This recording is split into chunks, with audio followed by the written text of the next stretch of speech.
Happy Deliberation Day. Happy Trump will likely be convicted felon by Friday week. Hi. Fingers crossed. In a time when everything is stupid, I have zero expectations for today. I have no idea where this is going to land. Yeah. So, yeah, that's the extent. I'm not Glenn Kirshner. I'm not going to have an extended answer for that. But yeah, I'm really hoping it goes a certain way, obviously, as we all do. But Yeah.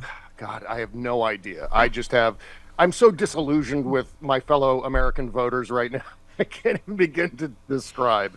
But Yeah. yeah, that's my own thing, right? Oh God, right. Cue latest Political article about Dems in total freak out over Biden. Oh my God. Here Yeah, we go again. yeah. Stop wetting the bed. Stop unring your Right. hands. Okay.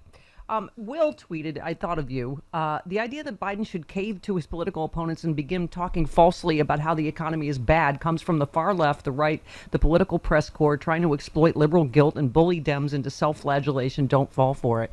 I was mentioning, I love that you bitch slap David Ferguson, or like, Democrats should Oh stop my saying God. how Well, good that's the a good economy way to is. put I felt bad for David because I was primed up for that conversation and I had no idea it was going to happen on the show. I just had been talking about or thinking about it at least for the previous, I don't know how many weeks. And then David just walked right into my propeller on that occasion. And Yes.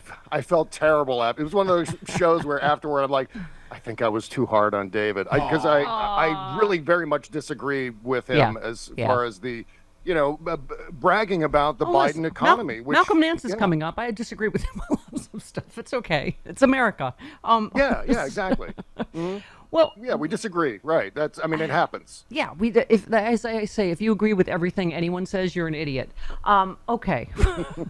But this Yeah, is. I love D. Earl Stevens tweeted. I live in the battleground state of Wisconsin, where I will guarantee you Biden's going to destroy Trump. Nobody's freaking out. We're just putting in the work as we always have since 2016. We're getting ready to win again. Freaking out. F off with all this. I mean, yeah. I do live by the Bob Cesca don't get happy.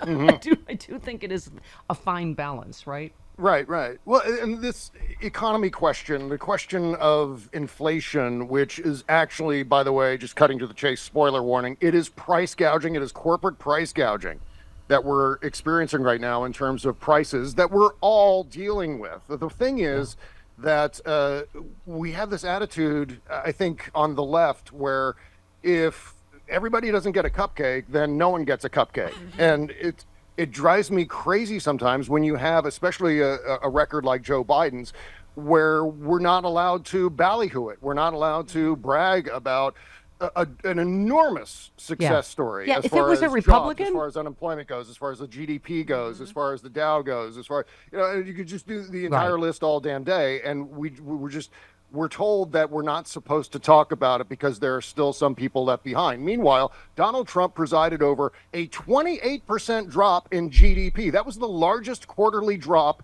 in American history, on top of the worst jobs record in Thank you. American history. Once Thank you. again, minus 3 million jobs lost under Donald Trump, Yeah. and he can't stop bragging about how Yeah. great his economic record Thank was. you. Can you Wanna know why imagine? we lose sometimes? This is why. Yeah. We pull our punches, and we need to stop doing that, especially now.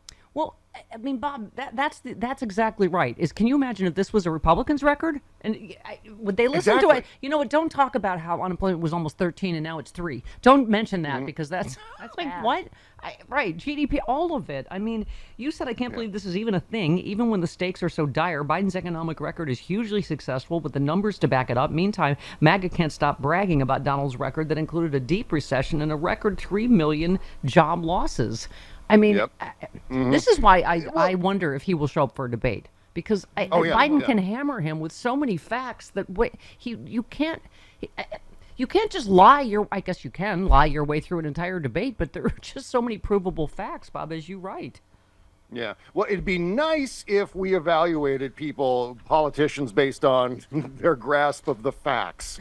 It just doesn't happen anymore, Stephanie. The conversation after the June 27th debate is going to be, is Joe Biden too old and is Donald Trump too crazy? And that's going to be the extent of it. And unfortunately, after they do their fact checking on cable news, that's when they abandon all of that. And it becomes more of a stylistic thing. It becomes more of an energy thing.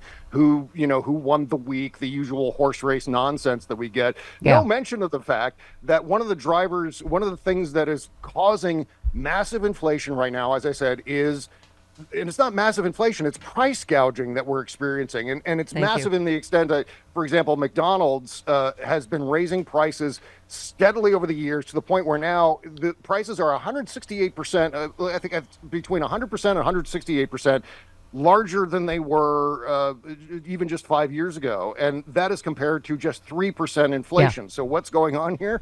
Obviously, corporations are seeing the fact that people are going to blame Joe Biden and the Democrats, and so they're using that as cover. Corporations are using that as cover to jack up their prices and gouge people at the gas pump, gouge people at the grocery store, and all the rest of it. You retweeted The Economist said OPEC and its allies have introduced cuts to oil quotas in order to keep prices high. The problem is individual producers have an incentive to cheat, selling above their quotas and free riding on the efforts of others. And you retweeted Simon Rosenberg said anyone who thinks Joe Biden's responsible for high gas prices is an effing idiot, a Russian troll, or a Republican, or all three at the same time. Oh, yeah. I mean, not to mention that one of the things Trump has said out loud is that he will collude with them to raise gas prices before the election. I mean... Yes, of course. And OPEC is already cutting supplies to keep gas prices high. Right.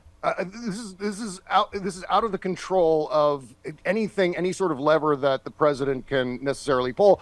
However, the president is doing something as far as the strategic oil reserves, there's legislation. One particular piece of legislation was introduced in the Senate to crack down on price gougers. That was introduced by Senator Professor Warren, as Charlie Pierce called it. And Republicans voted against it. Right. And Republicans will filibuster that. As soon as it gets to the floor of the House, Republicans will filibuster that, and stupid voters will blame the Democrats. I mean, that's where we are in this country. Everything is dumb, and it's going to get us fascism. It is going to get us idiocracy fascism. Yeah, this is the hate letter from today's idiot, right-wing idiot Steve. Subject line: "You're lying." Spelled Y-O-U-R, right? Yes. Okay. Yes, badly spelled. Yeah. The economy is not. Oh, there is a good morning. That's I usually you get that. Oh, okay. Yeah. That's nice. Yeah, not good morning C word, just good morning. That was nice. The economy is not doing better than it was when Trump was in office. Gas prices are much higher. Food prices are a level I've never seen in my life. Most people are not happy with Biden, what he's done in office. Most people drive combustion automobiles that require gasoline. The first thing Biden did was cut a major pipeline project. No. We'll break it all down after. He threw a lot of money at electric vehicle production, but most people don't want electric vehicles. The typical Democrat, people are sick. They're sick of supporting people that don't work. They can live on the street and be disgusting pigs. Trump isn't going to jail, dumbass, and he'll probably be the next president of the United States. And then after he cuts prices and inflation and raises domestic oil output, then we'll see what you have to talk about on the radio. Oh, your little AM radio station. Okay, Bob. AM, FM, satellite, Whatever. TV. Right. Yeah. Oil production is the highest level ever. Like all of this crap. It's like, what is he talking about? The Arctic Wildlife Refuge? What is he talking about? It's nothing that would. Keystone Pipeline? Yeah, the United States is producing more oil than any other nation in the history of human civilization. That is a statistical, mathematical fact. Math doesn't lie, as House MD once said.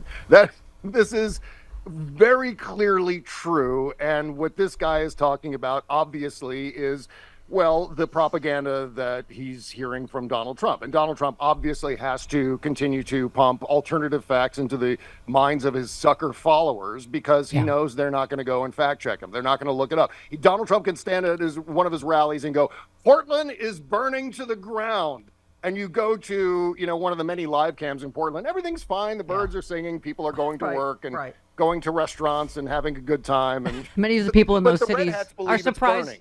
Many of those people are surprised to find their city burned to the ground in the summer. Yes. It seems lovely. Okay. Here's the other thing. Speaking of things Trump says out loud, he just said there's 100% chance there will be a major terrorist attack in the United States, or many attacks, maybe. I mean, this is the thing we're concerned about, is what lengths he would go to to get back in office and get, and stay out of prison. I mean, yeah. I would not put anything past him, right? Right, right. Well, already we know, I mean, obviously this has little to do with terrorism, but we know that the corporate community, as I was saying before, is manifesting another Donald Trump term by sabotaging Joe Biden's economy, or at least trying to sabotage Joe Biden's economy with price gouging. And then, of course, the political press jumps in and describes that as inflation. That's one form of sabotage. Obviously, there are other. There's one guy whose name escapes me. He's an oil tycoon from the Permian Basin in Texas, and he has been conspiring with OPEC and OPEC Plus to jack up oil prices. And again, the blame always ends up going to Joe Biden.